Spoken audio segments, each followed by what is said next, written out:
Let's talk your side lying position and side kicks.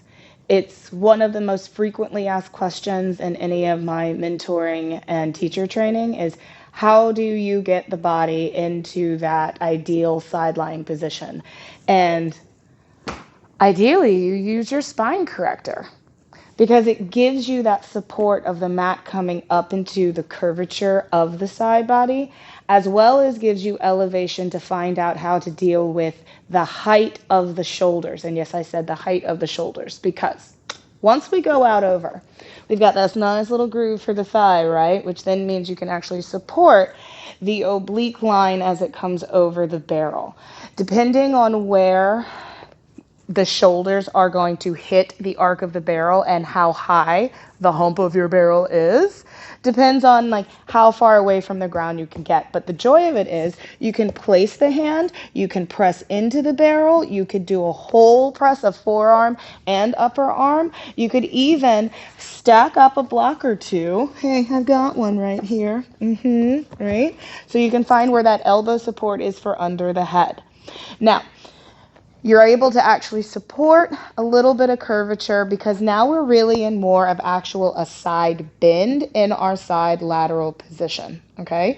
But with the aid of the spine corrector, we're able to work the upper body as part of our side lying position, not just the kicks and the leg, right? So from here, we can do all kinds of modifications, variations, flows, whatever you want, where we can activate the upper torso laterally in line with the whole side body. We can add rotations, we can add flexion, all kinds of things to make people aware that there is upper body in this position. We can also stabilize a longer line, come behind the head, and give a little support for the head. I'm actually wrapping my hand around. I know you can't see with all this hair I got, right? But I'm wrapping my hand around the base of my skull and giving a little lift. Because when we get into side lying without the help of the spine corrector, we don't want to collapse in space. Right, that makes total sense here when you see it. Right, when we get side lying in a moment, we don't want to just rest down on the mat and then just make it all about the kicks of the legs. So this is what's reminding us and teaching us where that is. We can do all the leg variations of your side kicks. Now, what if you don't have a spine corrector? Well, I'm sorry. Save your pennies, get one. You won't regret it. Okay? So I'm going to just move it out of the way here. What you probably do have is a yoga block and possibly maybe a pillow or two. And if you don't have a pillow, wad up a towel. If you use black mats on your reformers, wad up one of those. But what you'll do is you'll bring something up underneath of you, right? Find a little mini hump, right? Also then, build strength in the upper body. Give them the ability to have height in the collarbone before trying to prop up onto the elbow. Because here now we need the recruitment of strength in this shoulder and the lateral line underneath of us.